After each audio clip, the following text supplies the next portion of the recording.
Hello, আসসালামু আলাইকুম বন্ধুরা। সবাই কেমন আছেন? আশা করি সবাই ভালো আছেন, সুস্থ আছেন। আজকে নদীর ঘাটে এসেছি চুলা নেওয়ার জন্য। দেখেন ইনি কত সুন্দর সুন্দর চুলা এখানে বানায় রাখছে। এই দেখেন, তো অনেক সুন্দর। তাই তোমার এই যে আপা এসেছে এখানে চুলা নেওয়ার জন্য, তো তোমার আপারে দেখাই। এই দেখেন, এই চুলাটা অনেক পছন্দ হয়েছে। চুলাটা কি পছন্দ হয়েছে?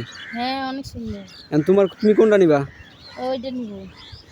কিন্তু রান্না করতে পারবা তো? তো পারবো না। গ্রামের মানুষ কিন্তু গেলে খুব কষ্টে রান্না করে। আমি ওই যে ওইটা নেব। হ্যাঁ, ওই যে ওইটা। কোন পাশেরটা? গ্রামের মানুষ এগুলোতে আমরা গ্রামে ছিলাম না।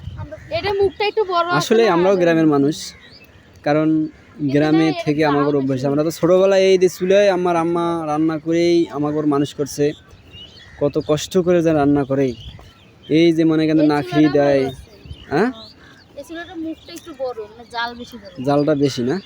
এটা ছোট কিন্তু এটা গর্তটা বড়। এই দেখেন সুন্দর সুন্দর এগুলো সবাই তৈরি করতেছে। আর এই যে এই চুলা এবার মানে ইয়ে করে রাখছে, কিন্তু উপরে এখনো ইয়ে দেয় নাই। ওই যে আবার ওটা পছন্দ, খুব সুন্দর হয়েছে। সবগুলো চুলে মোটামুটি ভালোই লাগে। এই যে এটা অনেক সুন্দর চুলা দেখেন।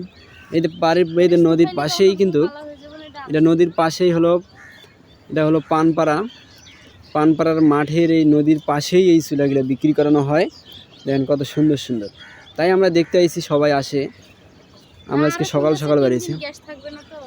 আবার গ্যাসের এই যে গ্যাসের সমস্যা হলে এই চুলাগুলো অবশ্যই ভালো লাগবে। হ্যাঁ, এগুলা ভালো হচ্ছে কি যে রান্না করে খাওয়া যাবে। রান্না করে যতদিনে না আসুক রান্না করে খাওয়া যাবে। খাই নাখরির দরকার নাকি?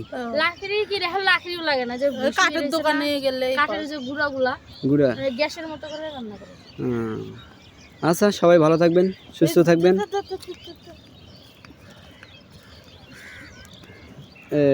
সর্বনা, আবার কি দেখছেন? লাভ সাপ নাই না?